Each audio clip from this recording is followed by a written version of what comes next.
안녕하세요. 백세통장입니다. 어르신들, 요즘 뉴스 보면서 이런 생각 안 드셨나요? 내 노후는 누가 챙겨주지? 기초연금 말곤 뭐가 있는 거야? 오늘은요, 이재명 정부의 노후 공약이 과거 정부와 어떻게 다른지 쏙쏙 뽑아서 알려드릴게요.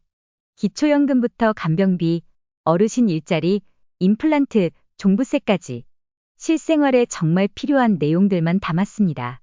자, 오늘도 백세를 위한 통장 관리 같이 출발해 보시죠. 첫 번째, 기초연금. 이젠 부부가맥 없이 받을 수 있습니다. 자, 먼저 기초연금 이야기부터 해볼게요.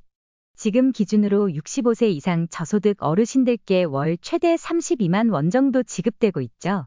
근데 이런 경우 많으셨을 거예요. 나는 혼자 받을 땐 30만 원이었는데 남편이랑 같이 받으니까 24만 원으로 깎이더라. 맞아요. 이게 바로 부부가맥이라는 제도예요.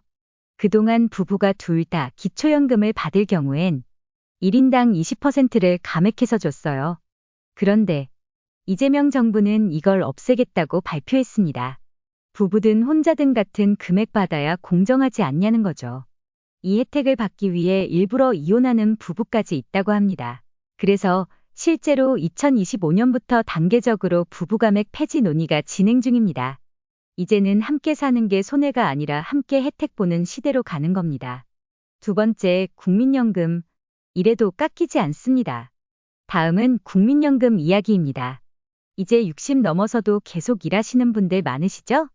그런데 소득이 조금만 생겨도 연금이 깎이는 문제가 있었어요. 예를 들어 연금 70만 원 받던 분이 편의점에서 일하면서 월 100만 원 벌면 연금이 감액되어 버립니다. 이거 참 억울하죠.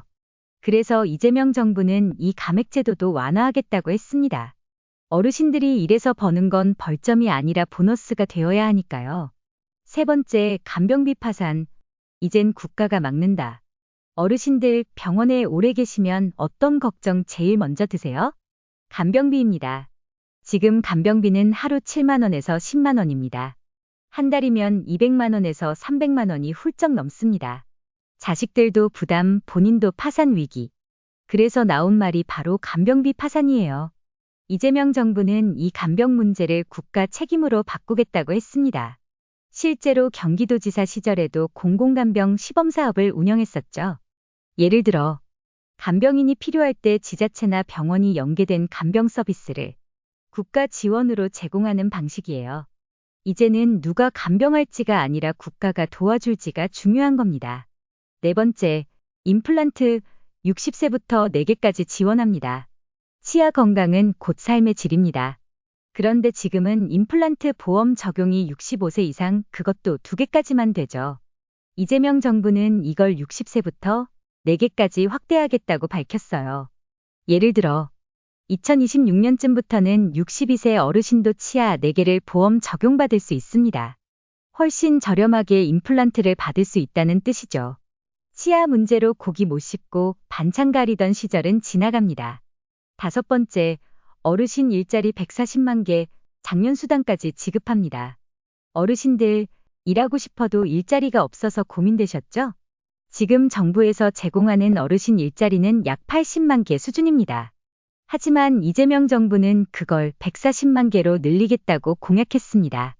공공일자리, 돌봄일자리, 민간 일자리까지 폭넓게 확장해서요. 특히 장년수당이란 게 눈에 띄어요.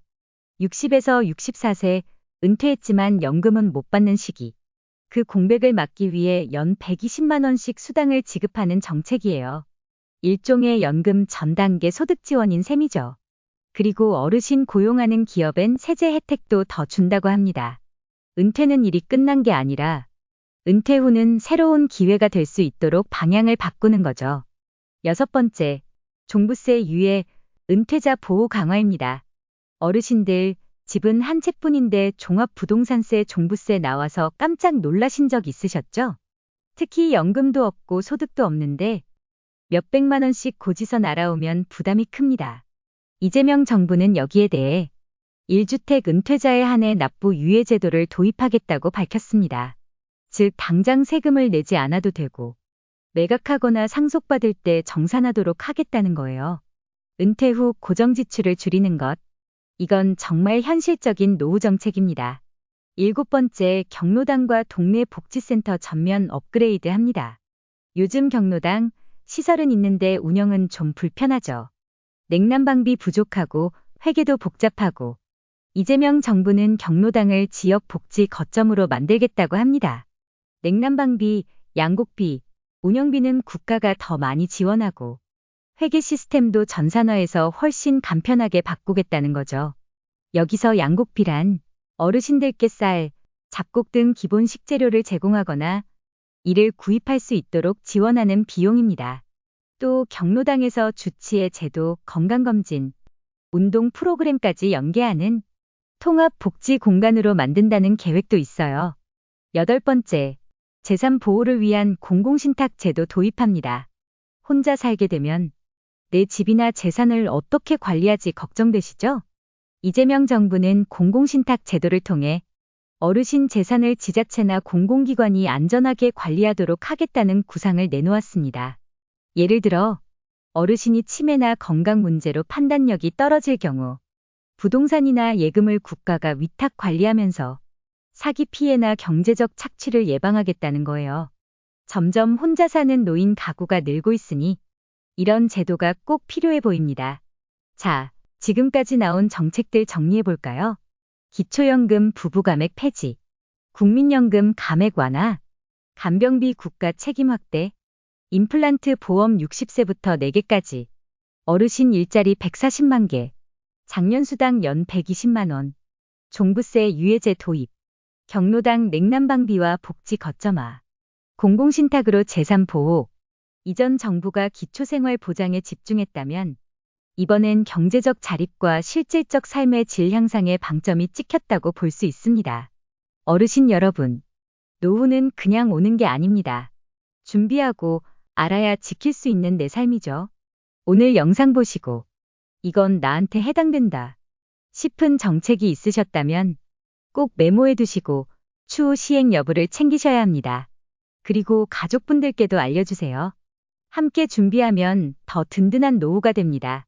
백세통장은 앞으로도 시니어 여러분 곁에서 꼭 필요한 정책, 돈 이야기 전해드릴게요.